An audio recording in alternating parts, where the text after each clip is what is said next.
we? Blood is the issue. Debbie, what have you got for us? Blood. So giving blood saves lives, or does it? The blood industry, as I'm calling this segment. So worldwide, 100 million donations are given every year. And of course, we know that blood donation is a sign of altruism. So actually, let's just remember too that in the UK, nobody gets paid to donate blood, unlike in other countries. And just in case anybody's forgotten, in the UK, we are still investigating the hepatitis infected blood scandal. Now, this has been going on since the 1970s, where blood victims are still waiting to receive £100,000 interim compensation. So there's a lot wrong with the blood industry. But I just have a little video, a very quick little video, to show what the NHS blood transfusion service is actually asking of each one of us. Let's have a look. As a nation, we're a generous lot. You can say giving. It's in our blood. But you know what? It's blood we need more people to give to save lives. So come on, you giving types. I always lend a hand. Am I the giving type? Of course you're a giving type. I give my neighbour a lift. My guy, you give us all a lift. I give this one dating advice. Does that count? Nah. We're definitely the type. Whatever giving type you are, we need your blood type. So come and join the thousands of us, giving 1 hour to save up to 3 lives. Cheers.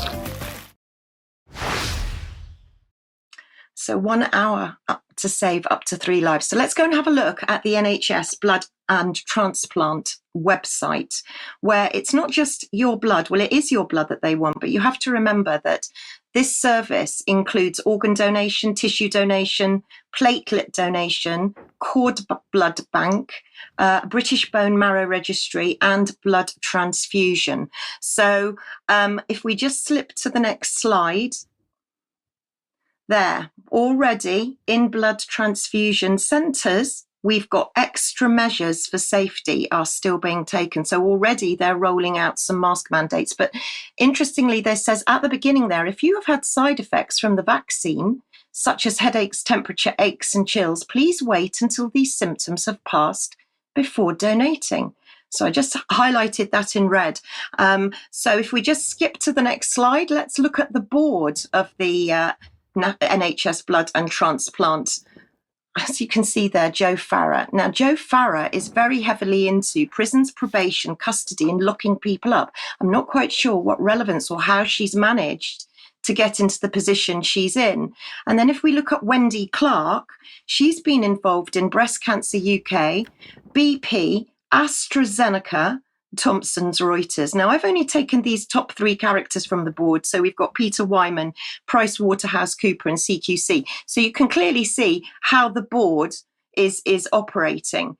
So I go and have a look at some of the questions that are being asked on the blood transfusion website. So here you go. The side effects of the vaccine, you should wait until 48 hours after the jab. It also says there, can I give blood if I've had the COVID-19 vaccine? And I'm just going to let you freeze the screen for some of this because there's quite a bit of information. But the important ones that I've highlighted there are, if I'm vaccinated, will my donation transmit an infection to patients? It says if you've been vaccinated, there is no evidence that your donation will transmit infection, but it may contain protective antibodies. Likewise, also, can a patient choose to receive blood from a donor who's received or has not received a COVID-19 vaccine? Basically, no, they can't. So where does your blood go? That was my next question, is where does it go? And if we look and we see that we've got some nice trusted messengers there, we've got Chanel's story and we've got Tasmin and Cameron's story telling us how grateful they are for your donation of blood. Do you sell my blood? No, but, and the but there is something that I've added, it seems that they are allowed to recover their costs. So that's a big paragraph there. So when it says no, they don't sell our blood, I'm not sure that that's quite what it means. So approved organisations, they say that your blood can go to approved organisations. How can approved organisations use your blood? Well, they can use it for education and training, for laboratory diagnostic, quality assurance, quality control, transfusion and transplantation, but also development of or use in the manufacture of medicinal products and medical devices, research and development for the purpose of improving health and patient outcomes. So, do you know where your blood is going? Well, clearly on the website, it says, do blood donors know that their donations are being tested by the government at Porton Down?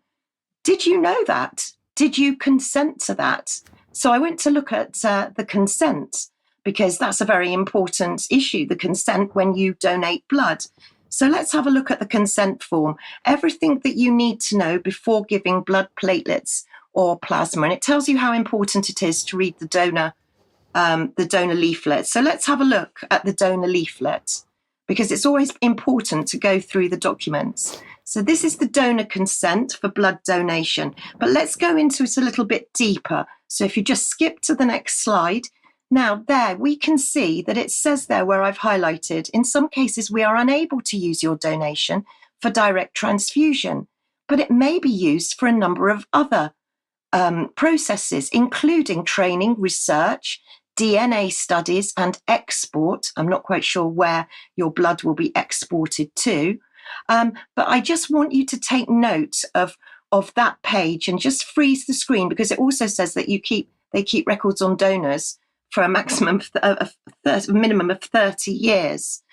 So just skip to the final sheet, because I think actually this is probably one of the most important and almost threatening, I think, where it says when you're actually giving your consent to donate. So you understand that a sample of your blood will be kept for 3 years, and in certain situations, the NHS Blood Transfusion Service may test your blood again in the future if a new test comes along. But it also says, and I put it in the red box, I understand that failing to answer any question as fully as possible and to the best of my knowledge could lead to possible harm to me as a donor and or an unsafe donation, which could potentially cause patient harm or death. I mean, this is pretty strong. So my message is, do you know where your blood is going? And if you don't, maybe you'd like to do a bit more research. Okay, Debbie, thank you very much for that. It's always opaque, isn't it, to do with pharmaceutical products and medicine.